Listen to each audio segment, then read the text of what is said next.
Hi, listeners, organist po ulit, ang inyong lingkod. Ang topic po natin ngayon ay ano nga ba ang benepisyo ng circumcision or pagtutuli sa mga kalalakihan. Ito po ay isang reaction video na rin po sa vlogs ni Kabisnes Official. Hello po! Ang napili ko po na bigyan ng reaction ay si John, na anak ni Nanay Gina. At siya ay kamakailan ay tinuli. So, ano nga ba yung mga benepisyo ng pagtutuli sa lalaki? Pag-aralan po natin ito. At bagong lahat, pakisuportahan nyo po muna. Sana please ang Kabisnes Official, Kabisnes Family, Papa Dins TV, Thinking Body, at ganoon din po ang inyong lingkod, listeners organist. Sa topic ko naman po, nagtatakal po ako ng mga topics tungkol sa sexual health, tips on how to quit smoking, alcohol drinking, and drugs, at iba pa pong mga vlogs na random. Sana po ay suportahan niyo po ako. Sana ay like, share, and subscribe. Mag-comment po kayo kung may mga katanungan po at sa susunod ay masasagot ko po. So, ano nga po ba ang pagtutuli? Kapag sinabing pagtutuli sa mga kalalakihan, yung pinakabalot or foreskin ay kinakat.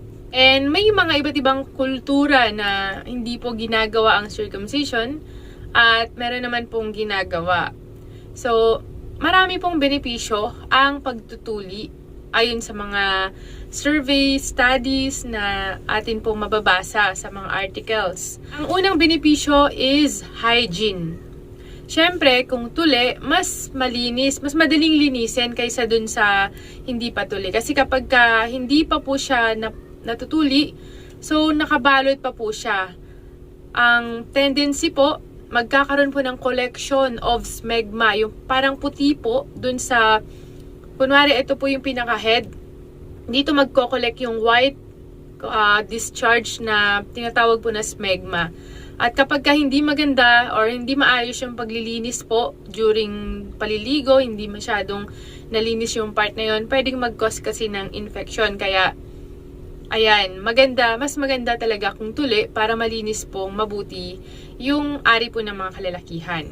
Number 2, reduce risk for infection. Kapag katuli, mas mababa yung chance na magkaroon ng urinary tract infection at saka mga STD, STI, ano po ba yun?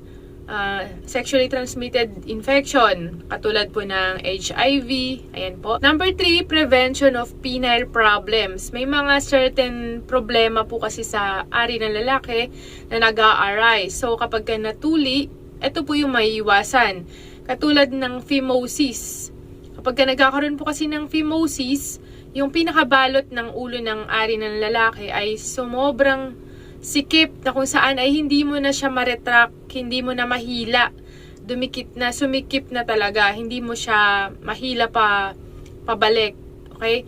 So, kapag ganun ang nangyari, pwede mag-cause po ng infection.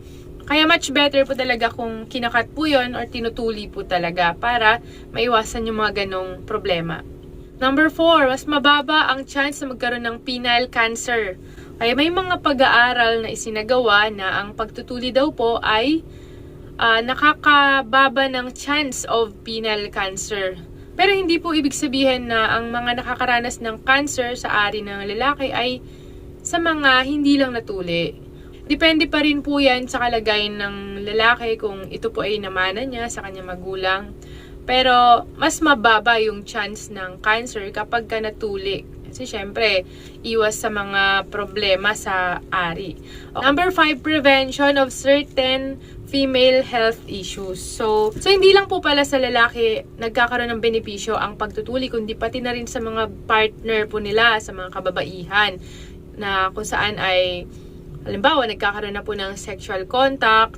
Pagka yung asawang lalaki ay tuli daw po, yung kanyang asawa ay mababa ang chance na magkaroon po ng mga katulad ng cervical cancer, may iwasan yan sa babae. Ganun din po yung mga sexually transmitted infection.